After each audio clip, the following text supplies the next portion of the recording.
Hey tankers, today we're going to be replacing the upper hull on the Sherman, and we're going to start by putting a piece of tape on the hatches, and I'm using a piece of foam here just for when I turn it up. I don't like to get my turret all scratched. So we're going to start by flipping this up, and what you're going to need to do is come in with a pair of snips and cut the zip tie that's located right here, and that'll help loosen all your wires. Next, we're going to check out the orientation of this plug and make sure you remember that. So take a picture of your phone if you need to. And we're just going to go ahead and remove it. Next, we're going to loosen up these wire holders here. And these two wires right here are the only two solders that need to be made on the whole tank. What it is these two wires are actually for the turret machine gun, and they actually piggyback on the same connector as the upper hull machine gun. So we're going to go ahead and look at them right there. So ground on the outside, middle pad not used, inside pad is going to be the positive. So we're going to go ahead and desolder those here real quick. And make sure you take off that connector first or you can burn it. So now that we've removed those two wires, we're going to go ahead and remove this turret gear ring here. And there's two screws in the Sherman. Both the Sherman 75 and the Sherman 76mm will be the same procedure. And this also applies for other tanks that have the turret-based machine guns as well, such as the Panther G, Panther F, and other models coming in the future. So now that we've got those two screws, you'll notice that the turret is now separate, and the gear ring can be separated as well. So we're just going to go ahead and wiggle this little slip ring right here, and it should come right on out, and just feed the wires on through. Now we can take this whole upper hole here and set it aside. Now we have the replacement upper hole. We're going to first feed all the wires through. Next, we're going to feed all the wires through the 360 ring. And make sure that your 360 ring has the flat side up. If you notice, there is a not a flat side here, and that goes to match the post here. So we're just going to go ahead and first insert the slip ring in here. And that's that. And now we're going to put the gear ring back in place,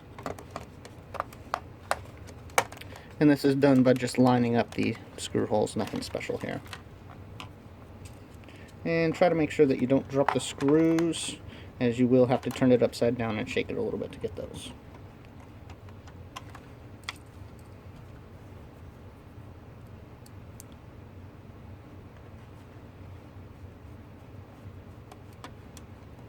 Okay, so now the turret gearing has been put back in place. The tank itself is almost ready to go. What we're going to need to do next is separate these wires just a little bit. And here are my black and red wires for the upper hull machine gun. So what I'm going to need to do now is we're going to go ahead and put these guys back where they came from. So I'm going to get out my soldering iron. I'm going to turn the tank to make it the easiest for me and for you guys to see at the same time. Now remember, we're going to go red on the inside towards the plug,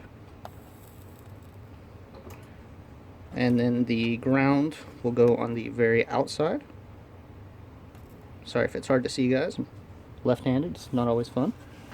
Alright, and that's it. So now that we've got our two solders in there, we are good to go.